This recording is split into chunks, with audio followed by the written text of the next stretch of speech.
In the previous lesson, we learned how to represent a signal as the sum of sinusoidal signals of different frequencies.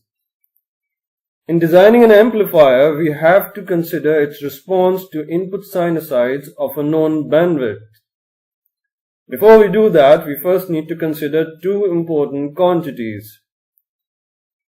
The first one is a transfer function given here, and is simply the ratio of amplitude of the output voltage and input voltage over a range of frequencies. The second one, phi, is the phase of amplifier transmission. If we vary the frequency and plot the two quantities on separate graphs versus frequency, we get what is known as the amplifier frequency response. Something like this. Notice that the scales are logarithmic.